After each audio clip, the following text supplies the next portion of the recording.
Bueno, pues empezamos, si os parece. Vale. Bueno, bienvenidos a este webinar sobre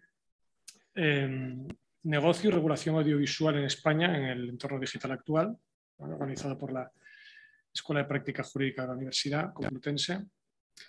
Mi nombre es Alfonso Muñiz Vigil, soy jefe de Departamento de Relaciones Institucionales de Mediaset, España, ¿vale?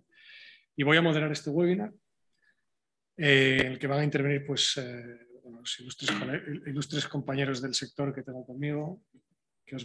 Algunos están aquí, otros están conectados en remoto. Los voy a presentar a todos en breve, ¿vale? Bueno, en este webinar pues les voy a ir dando paso por orden, ¿vale? Vamos a ir tocando pues, distintas cuestiones relacionadas con, como os digo, con el negocio y la regulación audiovisual en España en este momento.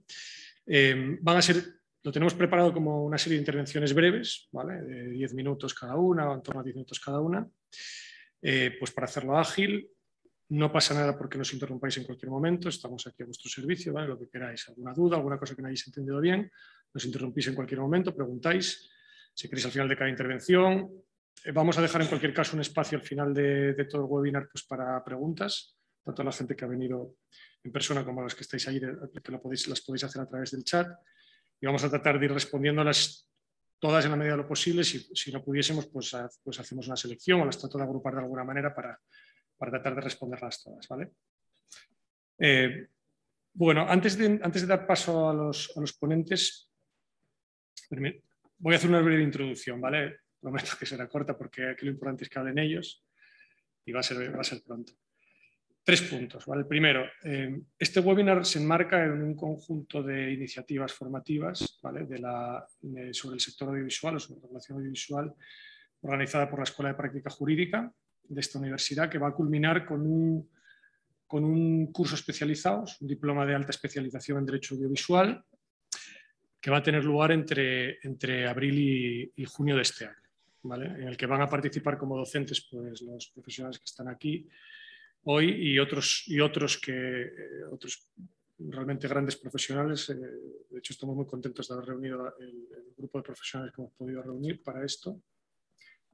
Toda la información sobre el curso pues, está en la página web de la Escuela de Práctica Jurídica, ¿vale? Ahí os invito a que entréis, a que consultéis, pues veáis el temario, los profesores, etc. Y si realmente queréis pues, especializaros o conocer algo más en profundidad este sector, pues tenéis esta ocasión, ¿vale? Y bueno, ahí está abierto ya el plazo de inscripciones desde hace varias semanas. En segundo lugar, bueno, diseñamos este curso, bueno, el webinar de hoy, que fundamentalmente que es a lo que venimos, ¿verdad?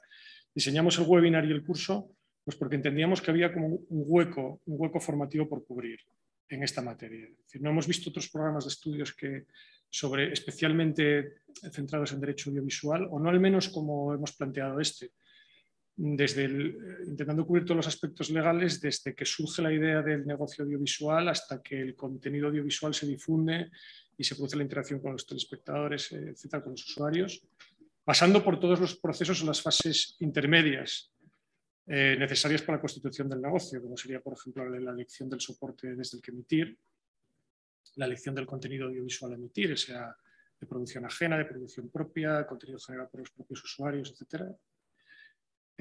Cada uno de ellos pues, tiene sus cuestiones relevantes a tener en cuenta, ¿verdad? Depende del modelo de negocio que quieras hacer. Y luego la vía de rentabilización del negocio también, si queremos obtener ingresos por venta de espacios publicitarios, por algún sistema de suscripción de usuarios, por la venta de productos derivados del contenido o por alguna combinación de todas estas, que es de hecho lo más normal. Pues esta idea de curso, intentando abarcar todos los aspectos legales relacionados con toda la vida del negocio audiovisual, desde el principio hasta el final, es lo que creemos que le da hace de este curso algo genuino y diferente, para los que os interese. Bueno, y en tercer lugar, es un curso sobre derecho y un webinar el de hoy y un curso sobre derecho audiovisual que es en realidad derecho de los contenidos audiovisuales. Entendiendo por esto, pues esas experiencias audiovisuales que se pueden grabar y registrar, que se pueden reproducir una o varias veces y difundir y que llegan a muchas personas a través pues que lo perciben a través de una pantalla, sea una tablet, un telemóvil, etcétera, un PC o una tele. Que esto es más o menos el concepto que todos podemos tener en la cabeza de lo que es un contenido audiovisual, ¿no? Y es la regulación de los contenidos audiovisuales, de este tipo de experiencias audiovisuales, las que vamos a abordar. Y tiene lógica que sea así, ¿no? Es decir, porque al final experiencias audiovisuales que podemos vivir a lo largo de un día, todas las personas son muchas. Incluida, por ejemplo, una conversación en persona con un amigo. Es decir, cualquier experiencia realmente que percibimos por dos de los cinco sentidos de manera simultánea, por la vista y el oído, es por definición una experiencia audiovisual, ¿verdad? Pero aquellas que se graban y difunden pueden suscitar cuestiones complejas que es necesario abordar desde un punto de vista jurídico, ¿no? Pensemos, por ejemplo, en aspectos de propiedad intelectual. Pues si lo que voy a difundir, lo que grabo y difundo es una obra, una creación, en la medida en que va a llegar a muchas personas, pues hay un riesgo de que alguna de esas personas se la intenten apropiar, ¿no? se intenten quedarse con ella. Entonces puede ser interesante, aconsejable o necesario registrar o proteger esa obra de alguna manera, ¿no? O, por ejemplo, cuestiones, aspectos sobre protección del menor. Imaginaos que lo que vamos a difundir o a reproducir es un contenido que podría ser inadecuado para menores de edad. Bueno, pues precisamente porque lo vamos a difundir y que no sabemos qué personas lo van a ver, perdemos el control sobre qué personas van a ver ese contenido, podría ser necesario, aconsejable, incluir algún tipo de advertencia de qué tipo de contenido es y qué categorías de edad pueden ser las adecuadas para verlo, ¿no? O incluso, por ejemplo, cuestiones de derecho penal. Pensemos, por ejemplo, una injuria, una calumnia, una vejación. Todo esto, evidentemente, produce un daño a la persona que lo sufre. Si eso además se graba y se difunde, pues el daño a la víctima adquiere otra dimensión mucho mayor. Y pueden intervenir, pues, cuestiones de responsabilidades administrativas, de responsabilidades penales, por ejemplo, todas las cuestiones de bullying o de actos así entre menores de edad, que son objeto ahora mismo de preocupación social, pues es algo que concretamente pues, también se va a abordar, va a tener su espacio en el curso, ¿no? Este tipo de cosas. Entonces, simplemente quería esta breve introducción por centrar el objeto de lo que vamos a discutir, que es el de los contenidos audiovisuales así entendidos, ¿vale?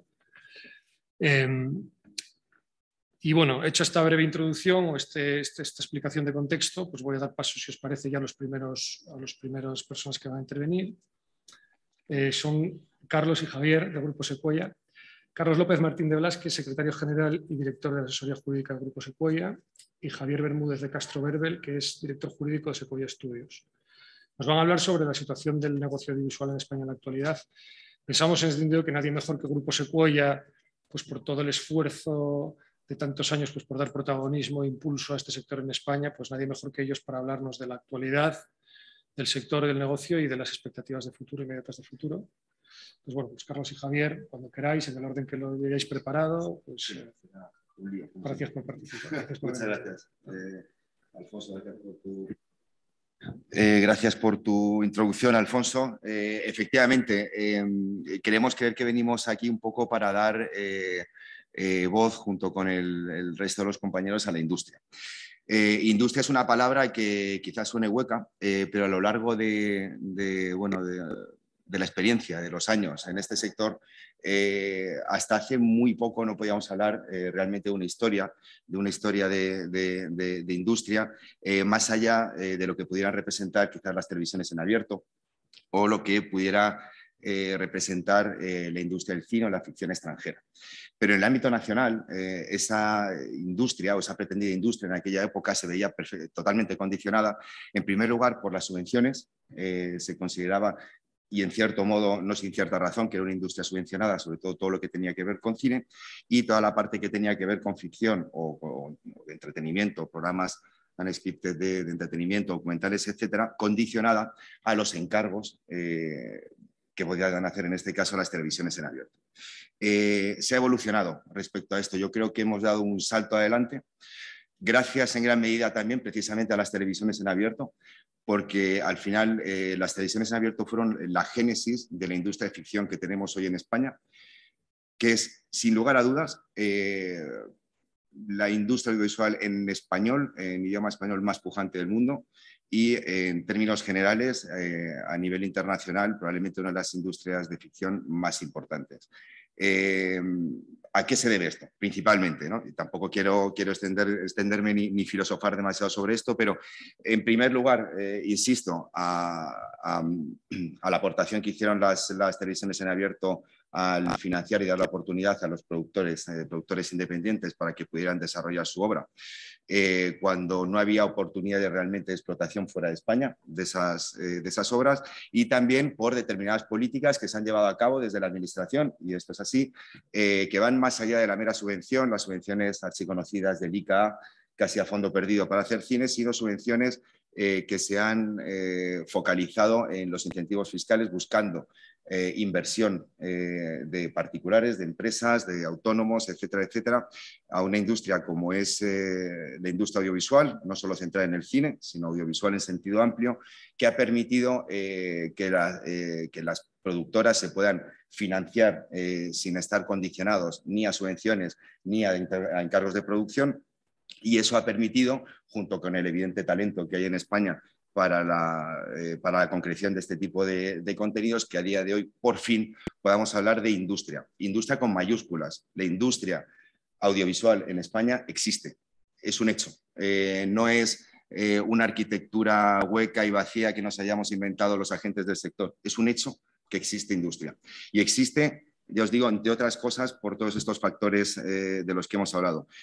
Incentivos públicos, génesis en las televisiones en abierto, y por supuesto talento que se lleva reconociendo desde hace muchos años, pero que quizás no tenía el reconocimiento comercial que a día de hoy sí que tiene el producto español y en español.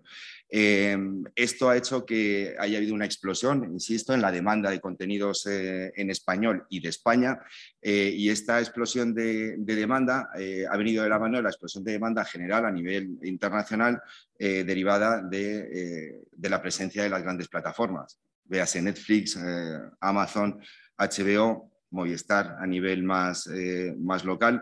Entonces, esa conjunción de demanda internacional de contenido y la demanda específica en territorio español ha hecho que a día de hoy la industria de ficción y cine y de entretenimiento en España sea probablemente, ya os digo, la que mayor progresión, o sin el probablemente, la que mayor progresión tenga a nivel internacional.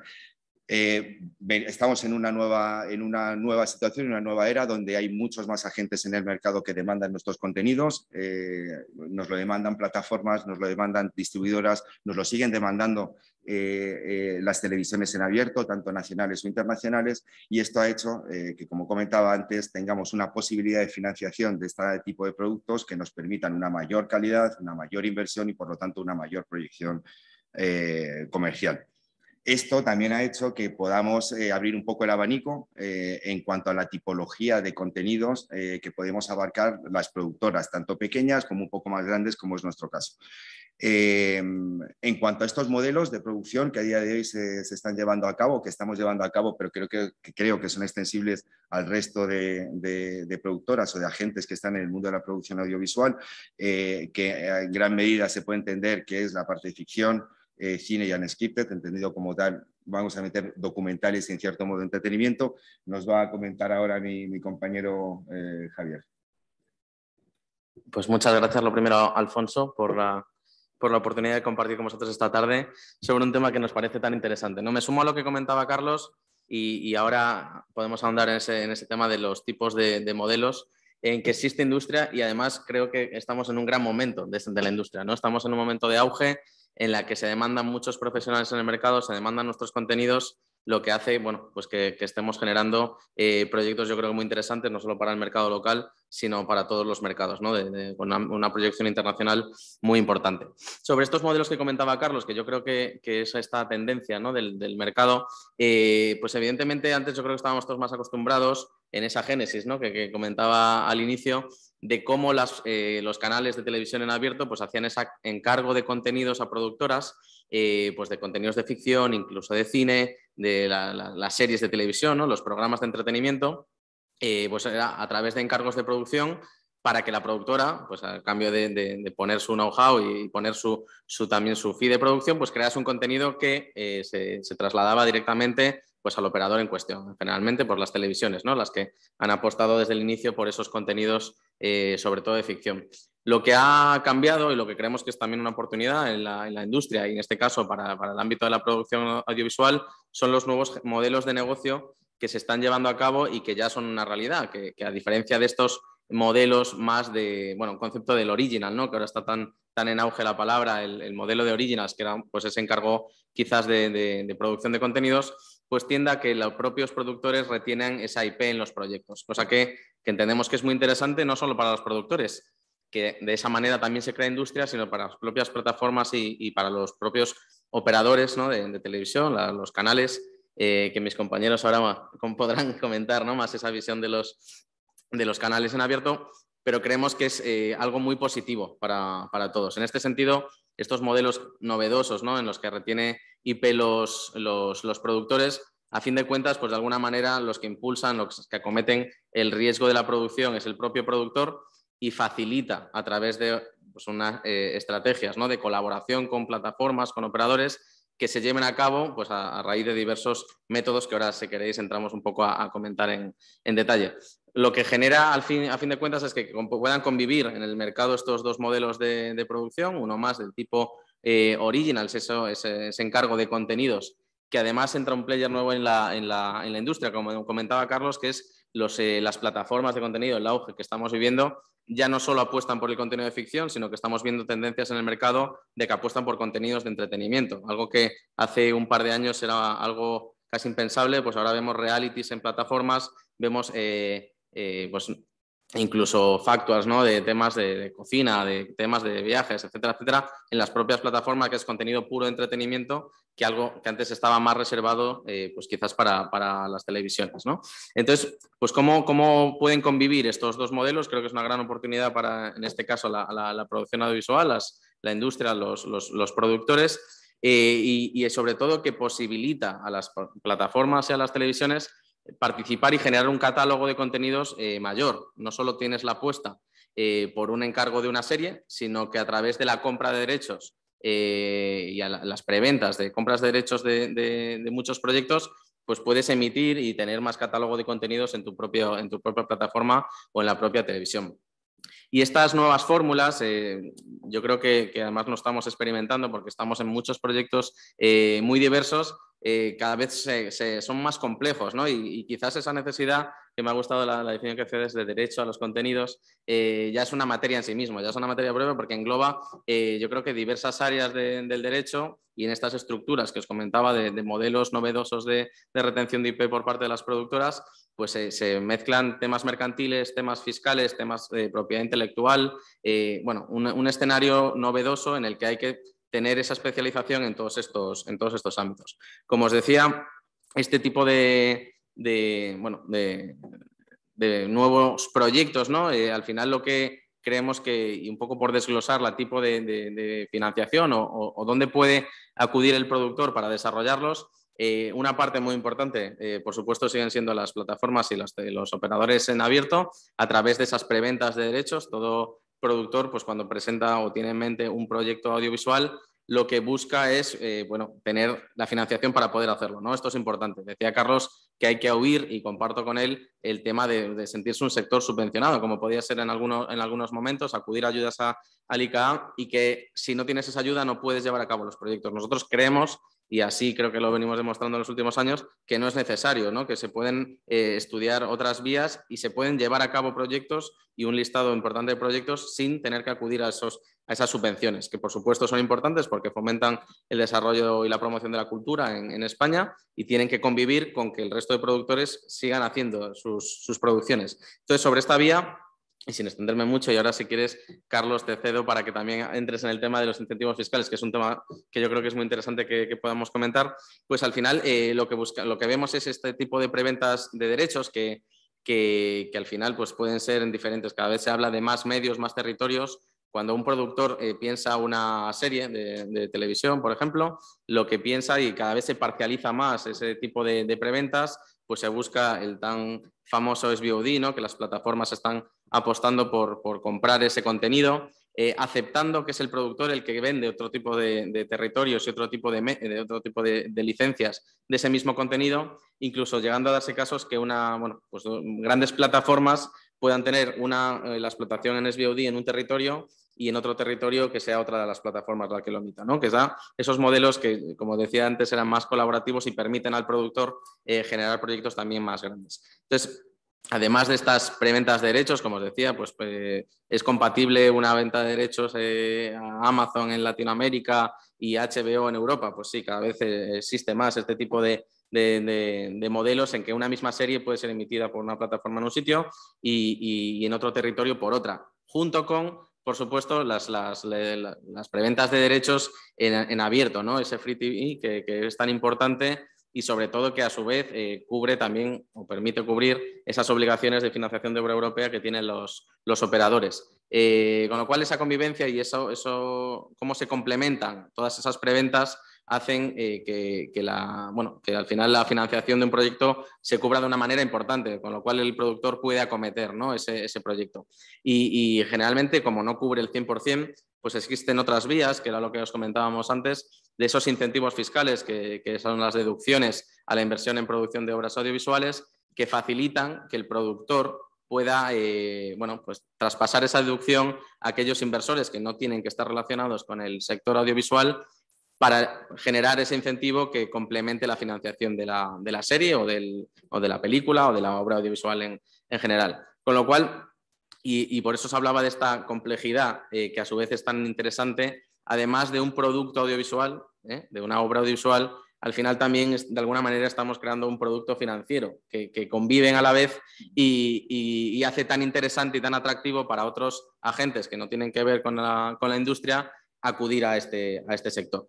Entonces, de esta manera, bueno, y se abren infinidad de cuestiones que ahora podemos ver en el tema de los incentivos fiscales, además de los territorios, de dónde se produce, de cómo se regula este incentivo fiscal y las novedades normativas que se han implementado para que esto se potencie todavía más, pues la capacidad de otros inversores que cada vez existe más en el mercado, que son inversores de equity, que al final pues esos pequeños gaps que pueda haber de la financiación, pues hay captadores, inversores que se dedican a esto, similar a fondos de inversión, que lo que buscan es poner esa cantidad que te falta para completar tu obra audiovisual a cambio, por supuesto, de una rentabilidad, ¿no? Como toda inversión. En algunos casos, y en función del momento en que entra en la producción, también irá acompañado pues, de unos derechos, ¿no? Sobre la explotación de la obra audiovisual que hacen todavía más interesante pues, que alguien arriesgue su dinero.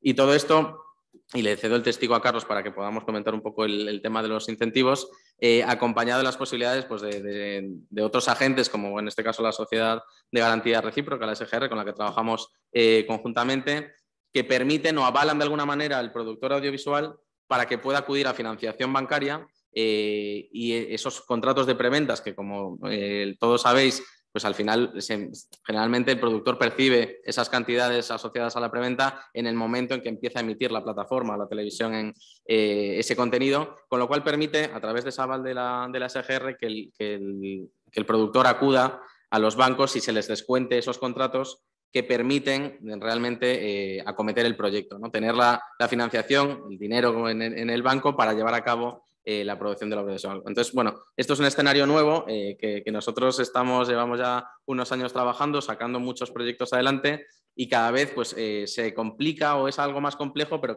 también mucho más interesante, ¿no? Y en esta parte los incentivos fiscales que Carlos, si quieres, ahora nos comentas, pues tienen un peso muy importante en esta industria de la que estábamos hablando. Pues efectivamente, Javier, un poco el dibujo que nos hace Javier va al hilo de la introducción que hacíamos. A día de hoy, gracias a todos esos factores que hemos comentado al principio, podemos financiar grandes proyectos. Evidentemente, la gran parte de la financiación de los proyectos tiene que ver con estas preventas y nadie querría nuestro producto si no fuera de calidad y no fuera un producto en el que se ha invertido el dinero suficiente para hacer un producto atractivo a nivel internacional. Pero evidentemente eso no es suficiente, o por ahora eso no es suficiente. Entonces, ¿cómo completamos, ¿no? Las financiaciones de los grandes proyectos? Y cuando hablo de grandes proyectos, hablo no de películas de 2, 3 o 4 o 5 millones, hablo de proyectos de ficción, como a día de hoy estamos en curso, uno de ellos de 30 millones de euros por una temporada. Es decir, estamos hablando de proyectos como puede ser Juego de Tronos.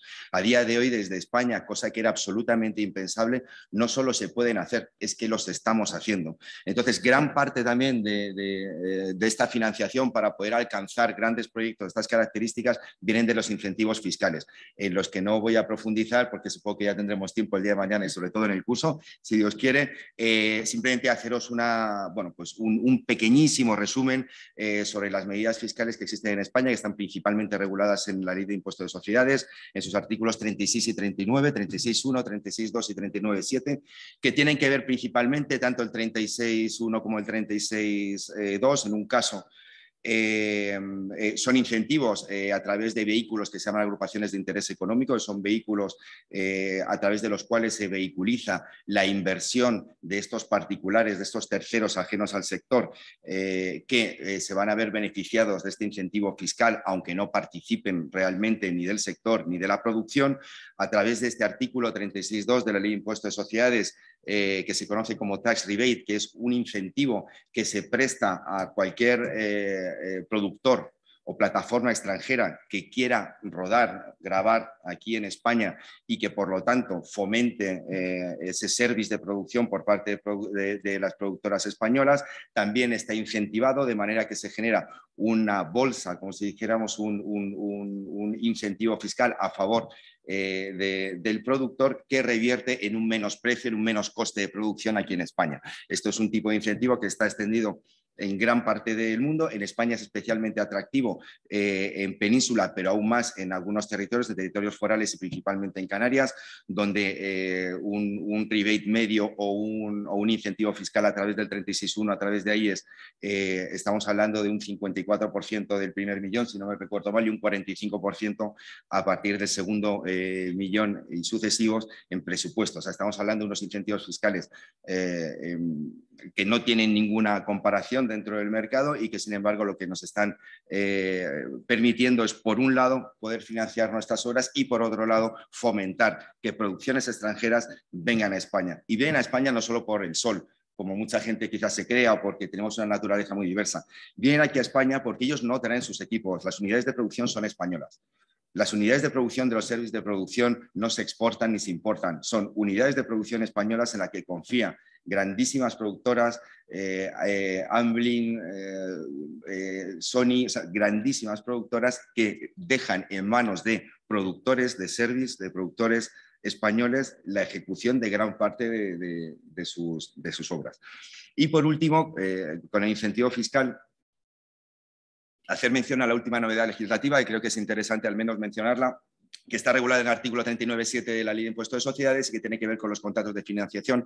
Es un sistema mucho más sencillo que las AIES, es un sistema que consiste en que a cambio de financiar obras de entretenimiento, cine, ficción, documentales, etcétera, etcétera, cualquier inversor, no cualquier inversor porque no pueden particulares, sino solo empresas y autónomos, pero cualquier inversor que cumpla con estos requisitos, por el mero hecho de invertir, por decirlo de alguna manera, prestar dinero a una productora española, le genera un retorno de carácter fiscal, no es en dinero, sino es en menos impuesto, una rentabilidad de un 20% que está tasada por ley.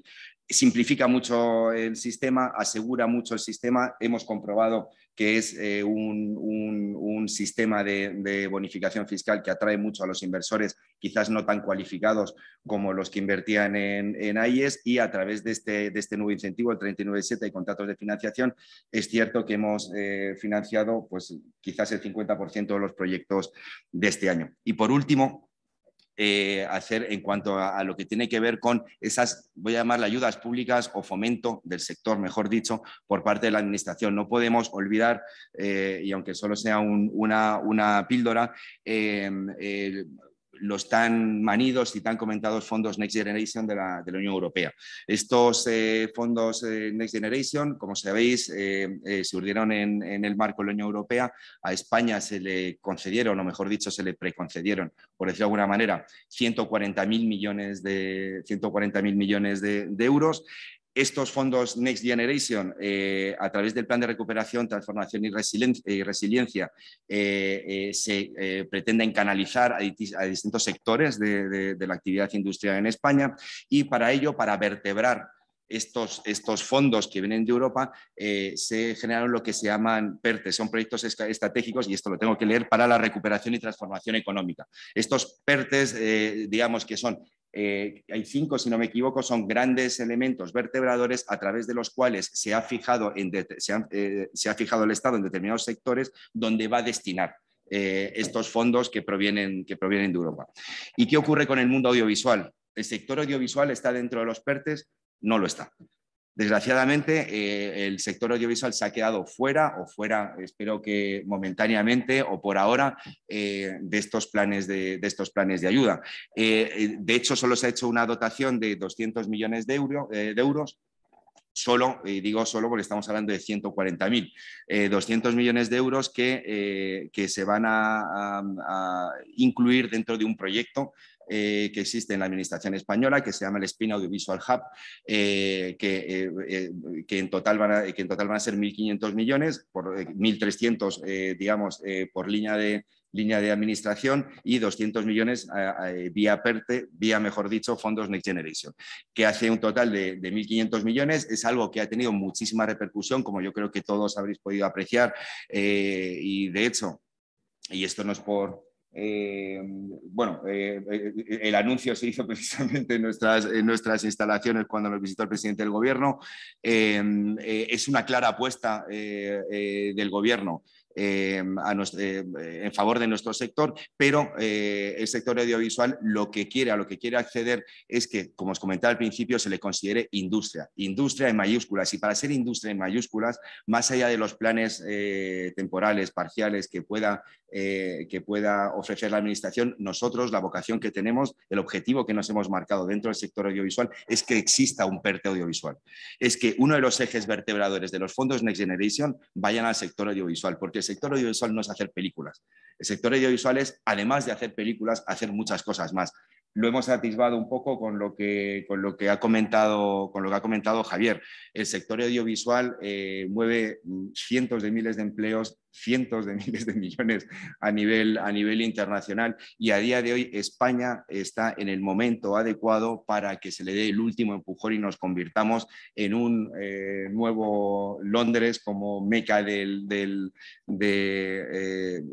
sector audiovisual en Europa, o nos convirtamos en Los Ángeles, porque de verdad, o sea, estamos cerca de hacerlo, y estamos cerca de hacerlo sin haber tenido ayuda. Ya les digo por qué, porque realmente estos fondos Next Generation no van a ir focalizados a hacer producciones o a subvencionar o a dar incentivos fiscales, van a ir muy focalizados a infraestructuras, a laboratorios de I+D+I relacionados con el sector audiovisual, y la realidad es que al día de hoy la iniciativa privada ha conseguido ya dar grandes pasos a este respecto. Nosotros hemos construido 10 platós más 2 que están en construcción, y hemos traído a Netflix, y su sede en Europa está en Tres Cantos, en Madrid, y eso es iniciativa privada. Si eso se puede conseguir con iniciativa privada, que se puede, porque lo hemos hecho, ¿cómo no podríamos hacerlo con una vertebración del sector, una vertebración de fondos de estas características focalizadas al sector audiovisual? A día de hoy hay muchos agentes, tampoco puedo dar mucho detalle al respecto, pero hay varios agentes en el mercado del sector audiovisual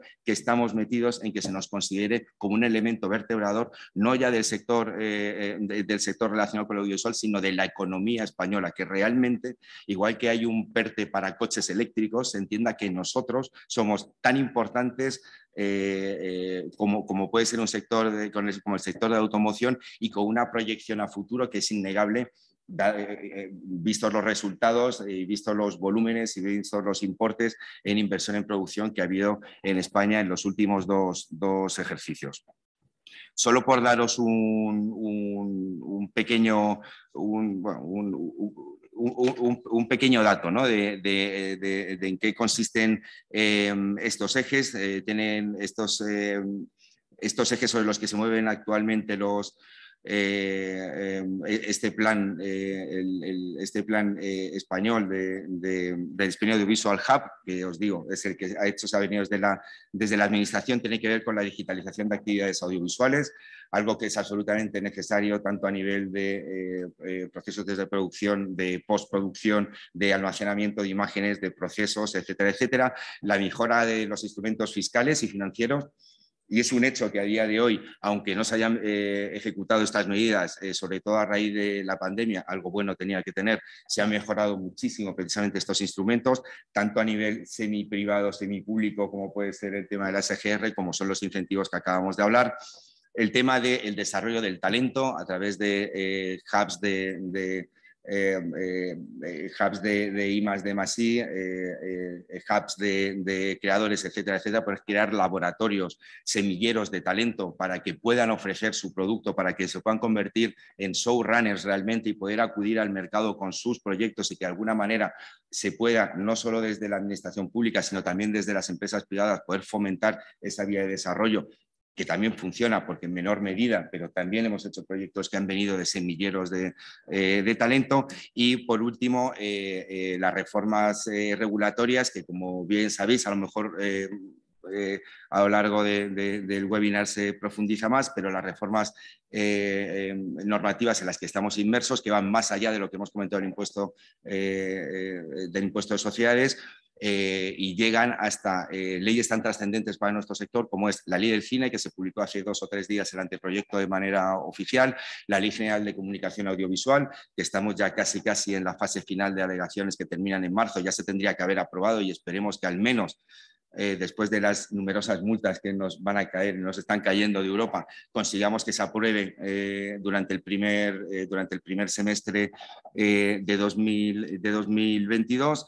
Determinadas modificaciones legislativas que tienen que quizás o que haya que modificar de la ley de impuestos de sociedades y, por supuesto, y no menos importante, la reforma, que también estamos en curso, alegaciones, etcétera, etcétera, de la ley de propiedad intelectual en España. Que bueno, se está tratando de focalizar en el reconocimiento de determinados derechos, determinados también agentes del sector. A nosotros nos influye mucho, pero probablemente Marina cuando hable a las televisiones en abierto es brutal. De hecho, creo que os impacta bastante más que a nosotros, por lo menos la Ley General de Comunicación Audiovisual. Y esto es un poco la realidad, un poco de cuál es el mercado ahora mismo, de dónde estamos, de cuál ha sido su evolución, de cuáles son las ayudas que estamos recibiendo, de cuáles son las ayudas que no estamos recibiendo y, en todo caso, siempre con un objetivo común. Tratemos de ser industria sin ayuda de nadie, darnos incentivos fiscales que nosotros trabajamos, no pongamos barreras que nosotros trabajamos y, al fin y al cabo, las grandes empresas dentro del sector audiovisual nunca hemos dependido ni las televisiones, ni las plataformas, ni las grandes productoras, hemos dependido de subvenciones. Pero una cosa es no depender de subvenciones y ayudas públicas y otra cosa es que se nos condicione desde la administración pública. Y sí que es verdad que se están dando pasos, y esto es un hecho, para que no haya condicionamientos de la administración pública, sino todo lo contrario, sino que para que se favorezca el incremento y el desarrollo de nuestro sector. Y creo que nos hemos extendido más de la cuenta. Disculpad. Un problema, Carlos. De hecho, bueno, muchas gracias por esa espectacular exposición que habéis hecho todos sobre estrategia y realidad, ¿no?, del negocio. Está claro, además, con el entusiasmo que lo habéis contado, que erais las personas indicadas, corrobora que erais las personas indicadas para hablar de esto. Y además, esa última parte de vuestra intervención sobre las novedades legales en el sector, pues se tronca muy bien con lo siguiente, ¿no?, que sería la nueva Ley General Audiovisual, que bueno, no está aprobada, pero ya ha habido suficientes y sucesivas versiones sobre los cambios que va a introducir y que parece que va a introducir para poder comentarlos, ¿vale? Entonces, si tenemos que hablar de novedades legales en la materia, pues tenemos que hablar de la Ley General Audiovisual, que digamos que es la norma que establece las reglas básicas de juego para todos los operadores en España, bueno, o por lo menos para los tradicionales, ¿no?, para nosotros, las televisiones en abierto concretamente. Pues sobre las novedades que introduce esta nueva ley,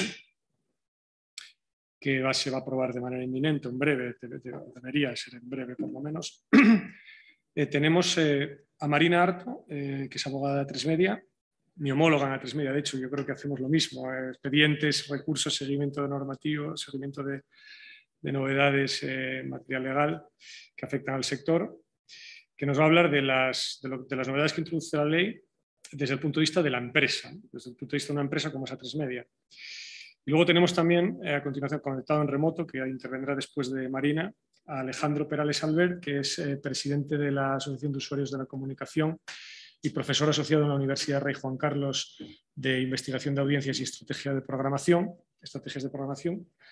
Entonces, como presidente de la Asociación de Usuarios de la Comunicación, pues nos dará su punto de vista, desde el punto de vista de los que están al otro lado de la cadena de emisión, como son los telespectadores o usuarios, sobre las novedades que introduce la reforma, hasta qué punto ambos dos, hasta qué punto pues, la ley regula bien la realidad actual y a todos los operadores que intervienen o que emiten contenidos, hasta qué punto se queda corta, ha dejado alguna importante por regular. Bueno, pues nos van a dar esas dos visiones de la empresa y del usuario, del telespectador, ¿vale? Entonces, si os parece, primero Marina, luego Alejandro, pues en ese orden, pues muchas gracias por venir y participar. Muchas gracias, Alfonso.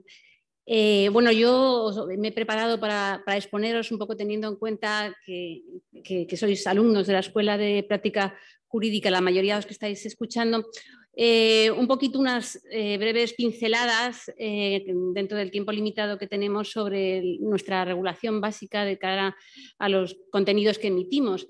Pero quería empezar un poquito llamando la atención, sobre todo para que no lo veáis como algo ajeno, en que cualquiera que emite contenidos a través de un servicio de comunicación electrónico, a través de plataformas, a través de redes sociales, puede ser considerado prestador de servicio de comunicación audiovisual y puede tener todas o parte de las obligaciones que os voy a contar.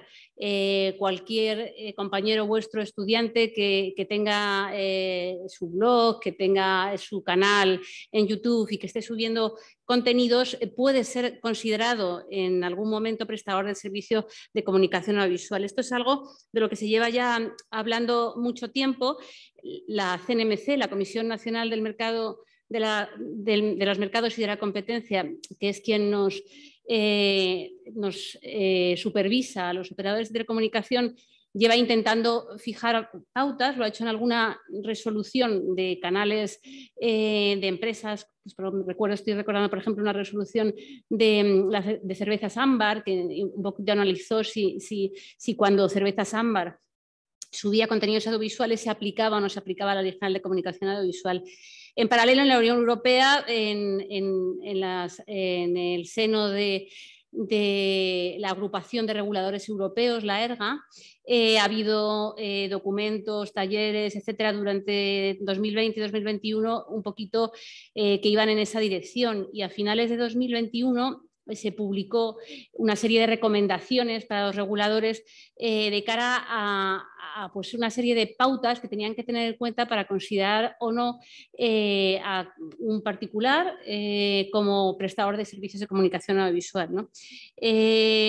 Recientemente, la CNMC ha decidido también, por otra parte, abrir una consulta pública que, basado en estas pautas que ha dado la ERGA, la Agrupación Europea de Reguladores, básicamente pues considera que de las cosas que hay que tener en cuenta para ver si aplica la normativa, la Ley General de Comunicación Audiovisual, pues es si se trata de un servicio audiovisual, si se trata, de un contenido audiovisual que informe, entretenga o eduque, dirigido a un público en general y que se trate de una actividad económica y que el youtuber, por ejemplo, el influencer, tenga contenido editorial sobre esos contenidos. Si se dan esa serie de circunstancias que ahora mismo están explorando, porque han abierto una consulta pública un poquito para ver qué criterios se van a seguir y lo que dicen los sectores afectados, se publicarán esos criterios en los que se basará la CNMC para ver si en un momento determinado y considerando determinados canales de redes sociales de particulares puedan de particulares o empresas pueda aplicar la normativa audiovisual y, en su caso, abrir expedientes sancionadores, como hace habitualmente a los operadores de televisión. En relación con las obligaciones que tenemos, os voy a dar unas pautas generales, pero las primeras de ellas son en materia de publicidad. No voy a entrar en contenido publicitario puro porque entiendo que eso va a entrar Charo, pero sí las pautas que tenemos las televisiones, por ejemplo, cuantitativas, ¿no? Nosotros tenemos de siempre un límite de no poder emitir contenidos publicitarios más allá del 20% de nuestras emisiones, ¿no? Tradicionalmente esto se ha convertido en 12 minutos porque se computaba por hora natural. El 20% de una hora natural son esos 12 minutos. El cambio que se introduce en la nueva Ley General de Comunicación Audiovisual con el texto que tenemos ahora del proyecto, si no hay cambios, pero bueno, al final estamos siguiendo la estela europea y no parece que va a haber cambios, son unas franjas más grandes. O sea, vamos a tener ese límite de 20%, pero en lugar de por hora natural va a haber una franja de 12 horas que, entre las 6 de la mañana y las 6 de la tarde, donde vamos a poder elegir cómo distribuimos el contenido publicitario. 144 minutos vamos a tener en esas 12 horas que vamos a poder colocar como lo estimemos oportuno. Va a haber una segunda franja horaria de 6 horas, que va a ser entre las 6 de la tarde y las 12 de la noche, que son 72 minutos de publicidad.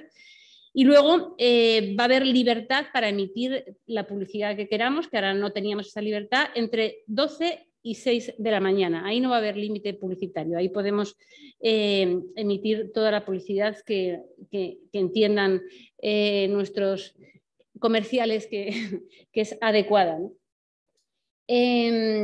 Hay otras modificaciones en la ley, en el proyecto de ley, que se refieren a algunos de los formatos que tenemos, ¿no? En general, la publicidad no es libre, no se puede meter cualquier tipo de publicidad en televisión, entonces tenemos que ceñirnos a los formatos estrictos que marca la ley.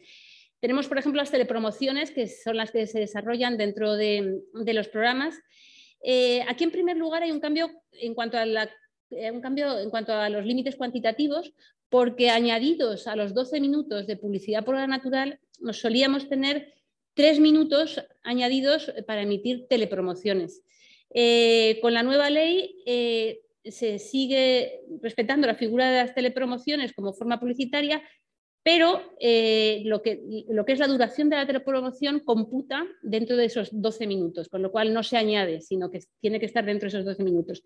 Luego hay algunos cambios no significativos, pero para nosotros importantes, como que, por ejemplo, ya no solamente pueden hacer la telepromoción protagonistas del programa, que en algunos expedientes sancionadores hemos tenido que demostrar la vinculación habitual al programa mediante grabaciones, sino que puede ser cualquier participante en el programa, puede en un momento determinado ofrecer el producto que sea al público y presentarlo sin más problema. Tampoco vamos a tener un límite de 2 minutos como nos exigían antes, mínimo, la duración tenía un mínimo de 2 minutos que ahora con la nueva regulación nos van a quitar. Tenemos también otro tipo de comunicaciones comerciales que son las autopromocionales, tanto de la propia programación como de productos derivados de la programación, el merchandising. Hasta ahora teníamos 5 minutos por hora natural, derecho a emitir 5 minutos por hora natural de este tipo de espacios, este tipo de piezas. A partir de ahora no vamos a tener límites, podemos emitir todas las autopromociones de la programación y productos derivados que queramos. Hay otras figuras publicitarias que obviamente no puedo tratar en profundidad, pero que no ha habido grandes cambios, como los emplazamientos de producto, que son las botellas que aparecen en las series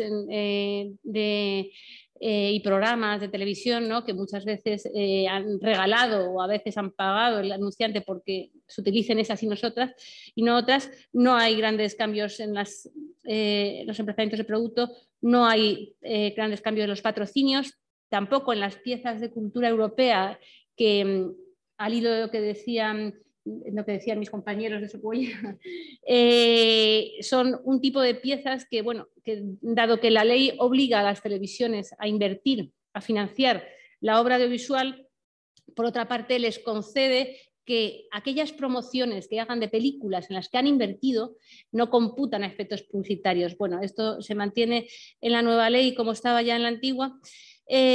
Tampoco hay cambios en cuanto al cómputo como publicitario de la televenta, no los canales de los programas ni canales de televenta que no van a computar. Y respecto a los anuncios benéficos que no computan, hasta ahora hacíamos una petición previa de exención de cómputo a la CNMC, que eso nos lo van a quitar ahora con la nueva ley. Para bien y para mal, porque de alguna manera eso te da la tranquilidad de poder emitir sin riesgos de excederte en el cómputo publicitario, pero ahora si la CNMC por alguna circunstancia entiende que un anuncio tiene que computar como publicitario, lo vamos a saber a posteriori, y si rebasamos el cómputo máximo de publicidad que tenemos, pues podemos tener un expediente sancionador. Novedades significativas sobre impresiones publicitarias. No podíamos hacer sobre impresiones publicitarias, en principio estaban prohibidas. Únicamente podíamos hacerlas en acontecimientos deportivos y a raíz de una sentencia de Mediaset de 2018, el Tribunal Supremo entendió que podíamos hacerlo también porque no interferían en el desarrollo argumentario del programa ni afectaban negativamente al público, hacerlas al final de los programas, en determinados momentos, encima del público, etc. Pero en principio las sobreimpresiones publicitarias están prohibidas. Las que podréis ver, las sobreimpresiones informativas que veis, son normalmente autopromocionales, ya sean autopromoción de cadena o de la programación, que pueden no computar si son puramente informativas o cuando es algo más, computar como autopromociones dentro de los límites de los 5 minutos. Como novedades también, bueno, las sobreimpresiones publicitarias van a estar permitidas salvo en informativos y en servicios religiosos. También nos van a permitir la pantalla compartida, que solamente podíamos hacerla en acontecimientos deportivos. Se regula por primera vez la publicidad híbrida, que es aquella que viene a través de servicios de comunicación visual y llega de comunicación electrónica y llega a la televisión, es la que se puede ver en televisión a través del HBTV, que el proyecto de ley entiende que en la medida en que viene por otro canal, no va a computar a los efectos de los límites publicitarios que os he comentado.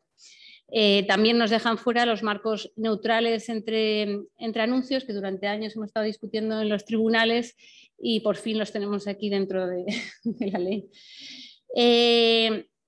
En cuanto a las interrupciones publicitarias, que es algo que tenemos también en las televisiones muy limitado, no hay tampoco cambios significativos, va a ser libre cuantas interrupciones publicitarias queramos, el cómputo total, tenemos que respetar los límites cuantitativos, pero podemos cortar, por ejemplo, en series documentales y programas de entretenimiento todas las veces que queramos. Sí que seguiremos teniendo límites en películas de televisión y largometrajes, programas informativos y en programación infantil. Y tendremos la publicidad, el corte publicitario prohibido en servicios religiosos. Bueno, no hablo, como os decía, de lo que son límites en cuanto a tipos de publicidad de tabaco, las prohibiciones, las prohibiciones y restricciones en general, eso se lo dejo a Charo. Y hay otro tipo de obligaciones que también son fundamentales para nosotros, que son las que la ley nos impone en materia de menores, y que, bueno, la básica es la calificación de los contenidos publicitarios con la calificación actual, que es todos los públicos. Bueno, especialmente recomendado para la infancia, todos los públicos, no recomendado para menores de 7, 12, 16 y 18 años. En televisión lineal, en televisión bajo un horario de programación, la televisión tradicional, el acceso, la protección del menor en cuanto al acceso a esos contenidos se garantiza mediante franjas de protección, franjas publicitarias, franjas horarias. En cuanto a al acceso condicional a través, o sea, bajo demanda, bueno, tanto condicional en cuanto a suscripción y también bajo demanda en los dos casos, este acceso se garantiza de otra manera, se garantiza mediante el control parental, mediante los sistemas técnicos de control parental. En cuanto a lo nuestro básico, que es la emisión lineal, 24 horas de contenidos, pues tenemos unas franjas horarias que cambian. Hasta ahora teníamos una tenemos una franja de protección al menor, donde solamente podemos emitir contenidos especialmente recomendados para la infancia, recomendados para todos públicos y no recomendados para menores de 7 años, que coinciden básicamente entre semana, de lunes a viernes, con el desayuno. Hasta ahora era de 8 a 9, con la nueva ley se amplía, va a ser de 7:30 a 9. Luego sería un poco la merienda entre semana, de 5 a 8, cuando vuelven los niños del colegio, que se mantienen igual en la nueva ley. Y los fines de semana antes teníamos una protección reforzada de 9 de la mañana a 12, que ahora se amplía a 7:30 de la mañana hasta las 12. Se elimina, eso sí, el horario adulto. Nosotros no podíamos emitir contenidos no recomendados para menores de 18 años hasta las 10 de la noche, de 10 a 6 podíamos emitirlo. Ahora se elimina ese contenido, o sea que fuera del horario de protección al menor podríamos emitir tanto no recomendado para menores de 12, 16 como 18. Hay algún tipo de programas que también tenían una sujeción horaria. Hablamos de los programas de esoterismo y paraciencias, que con la nueva ley solo vamos a poder emitir entre la 1 y las 5 de la mañana. Con la ley actual podíamos emitirla entre las 10 y las 7, con lo cual es un cambio bastante grande. Eso sí, antes teníamos una prohibición de emitir ese tipo de programas fuera de esos horarios, en general de programas basados en los esoterismo y paraciencias, pero el proyecto de ley lo limita a aquellos programas de esoterismo y paraciencias que estén basados en la participación activa de los oyentes. Solo ese tipo de programas. De alguna manera el legislador está pensando en aquellos programas basados en la participación a través de números de tarificación adicional. También los programas de juego y azar y apuestas se pueden emitir entre la 1 y las 5, ahí no ha cambiado la regulación. Y ya terminando un poco la regulación básica en esta materia, con la nueva ley desaparece la obligación que teníamos de comunicar la programación con 3 días de antelación, que antes eran 8, luego se cambió a 3 y ahora va a desaparecer, con lo cual los cambios de programación y la contraprogramación que a veces se habla en la prensa, pues en principio no serán sancionables. No, hasta ahora cualquier cambio que no estuviese provocado por un acontecimiento de interés general, de interés para la opinión pública o en un problema técnico acreditable, si hacíamos un cambio dentro de esos 3 días teníamos una sanción por parte de la CNMC. Con la nueva regulación esto va a desaparecer. Y nada más, ya voy a dejar a mis compañeros con el resto de los contenidos que han preparado para vosotros. Muchas gracias por todo. Pues adelante, Alejandro, cuando quieras. Sobre lo que comentaba Marina en concreto, sobre el tema de mantener las franjas de protección reforzada, me interesaba saber tu opinión o la opinión de los usuarios sobre hasta qué punto es necesario esto, ¿no? Porque, por ejemplo, en algún borrador del anteproyecto, en algún informe de la CNMC, pues señaló que bueno, se habían hecho estudios de los menores de edad pues que solo ven 6 minutos, fuera de los canales infantiles, 6 minutos entre las de televisión, de TDT, entre las 5 y las 8. Realmente los niños ya están en otro lado, están en YouTube Kids, están en plataformas, están en otras cosas. Entonces quería, bueno, si tienes ocasión en tu intervención de comentarlo, ¿hasta qué punto os parece importante seguir manteniendo estas franjas de protección reforzada en el horario de tarde? ¿Cuál es vuestro punto de vista? Gracias.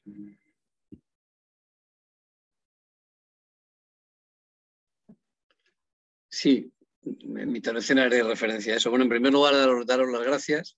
Voy a intentar ser muy rápido porque veo que nos hemos ido, como suele pasar, ¿no? Progresivamente comiendo el tiempo, y voy a intentar ser breve, ¿no? Y además partiendo fundamentalmente de lo que Marina acaba de comentar, ¿no? Primero, una reflexión general, ¿no? Yo voy a plantear el tema desde el punto de vista de los intereses de los espectadores o de los usuarios, ¿no? Porque el propio concepto de espectador ya en este entorno que unos llaman disruptivo y otros acumulativo y otros de hibridación, desde luego en el tema de contenidos y de modelos claramente de hibridación, pues el concepto de telespectador como tal se queda un poco obsoleto, ¿no? Y esta es una primera reflexión que quiero hacer. Yo creo que la Ley 7/2010, igual que la Directiva de 2007 consolidada en 2010, e igual que la modificación de 2018, son bastante deficientes desde mi punto de vista en términos conceptuales, ¿no? Seguimos hablando digamos, de conceptos que se confunden, como es el de acceso condicional y el pago, que no son exactamente lo mismo, el concepto de la propia televisión, asociando, por ejemplo, la oferta lineal a la televisión cuando ya tenemos plataformas OTT que difunden contenidos lineales y otras que se están planteando también el difundir ese tipo de contenidos lineales. Es decir, hay digamos, una especie de rémora, ¿no? de una visión del entorno audiovisual bastante verticalizada todavía, donde por un lado estaría la televisión, por otro lado la televisión lineal y a petición, por otro lado estarían las plataformas de pago con contenidos lineales, como pueden ser las plataformas IPTV. Por otro lado estarían las plataformas OTT, que no queda demasiado claro si son para todos y siempre plataformas o servicios de comunicación audiovisual televisiva a petición. Y luego ya, digamos, la gran entrada en esta norma, con la modificación de 2018 de la directiva, que es la entrada de las plataformas de intercambio, como se han llamado, de compartición, que me parece a mí un término más correcto, de vídeos, las redes sociales, en aquellos contenidos que tengan que ver con el audiovisual, y una figura que queda ahí, se ha referido a ella Marina en su intervención, una figura que queda ahí más o menos nebulosa, en la que no parece ser que podemos estar de acuerdo, la CNMC, la ERGA y otro tipo de ámbitos, incluidos los nuestros, en que son prestadores o deberían ser prestadores de servicios de comunicación audiovisual y como tal considerados, con las excepciones que puedan establecerse por la particularidad de su puesta a disposición de contenidos, que son ese mundo de lo que se llaman influencers o bloggers, ¿no? Como ahora lo plantea ERGA y también lo plantea la CNMC en su consulta pública, a la que también Marina hacía referencia, ¿no? Por tanto, yo creo que sigue habiendo un problema importante conceptual en el anteproyecto de ley y en el proyecto de ley, y que luego al final este tipo de problemas conceptuales por lo que generan en el fondo es inseguridad jurídica para todos.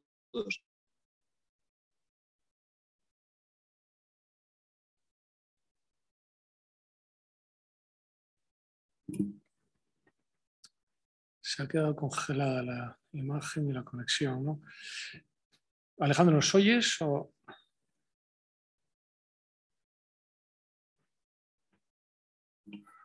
Vamos a darle, si nos importa, un minuto, a ver si puede solucionarlo, ¿no? Para no interrumpirle.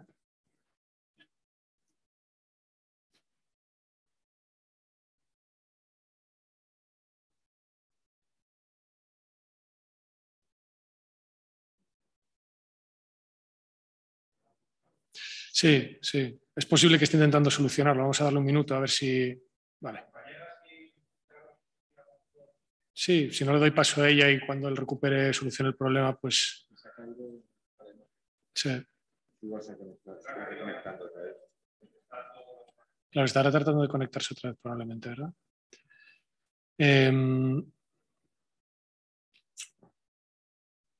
Esperamos 15 segundos por si vuelve a entrar, si os parece.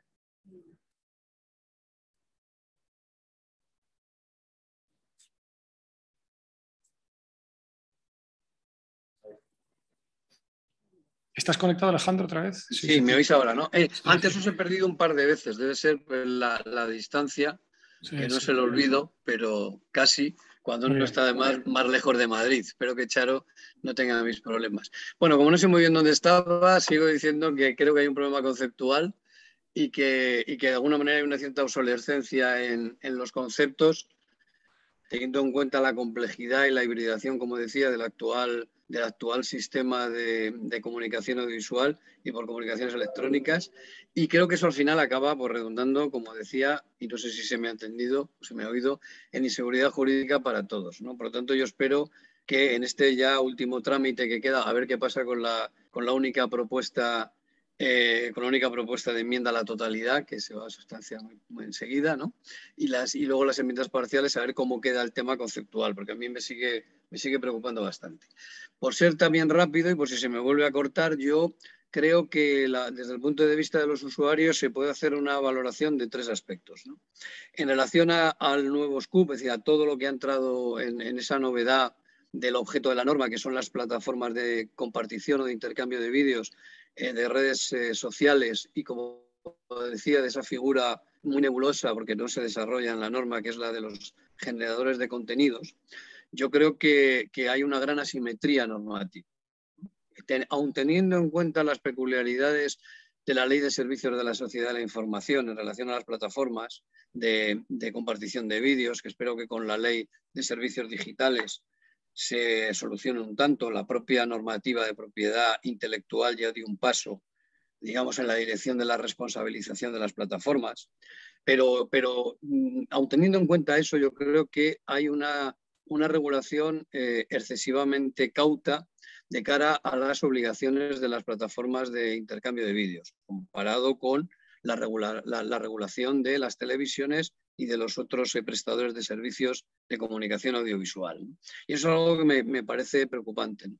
Y creo que todos los cambios que se puedan establecer a posteriori, una vez que se haya aprobado la ley, ya que hemos tenido la desgracia de retrasar tanto la aprobación, pues creo que va a ser luego muy difícil poderlo integrar, ¿no? Con lo cual yo creo que ahí hay una falta de ambición en la regulación de esa parte que me parece preocupante, y bueno, habrá que ver cómo queda y es de lo que tendremos que hablar también, si esto va adelante, en cómo realmente queda la casuística comparativa, ¿no? Y esa simetría normativa para estos nuevos entrantes, ¿no?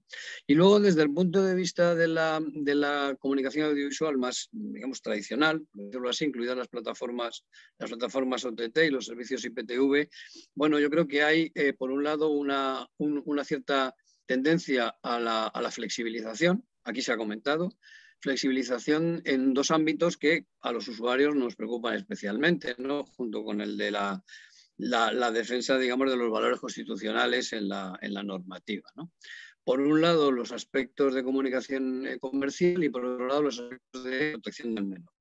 Comunicación comercial, entiendo que Charo va a hablar también sobre ello, igual que ha hablado Marina. Solo decir que efectivamente la eliminación de la regulación por hora natural. Inicialmente la directiva tuvo dos parámetros de limitación publicitaria, uno diario y otro por hora natural.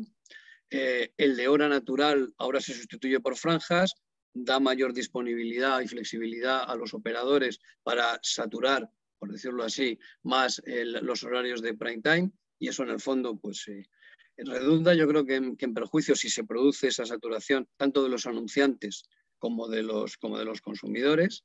Hay también la flexibilización en algunos ámbitos, por ejemplo el de las bebidas alcohólicas, que por primera vez, bebidas alcohólicas de alta graduación, que de acuerdo con el proyecto de ley por primera vez se permitirían en televisión en 2 décadas casi. Y desde el punto de vista por no detenerme demasiado, es decir, flexibilizaciones cuantitativas y flexibilizaciones cualitativas.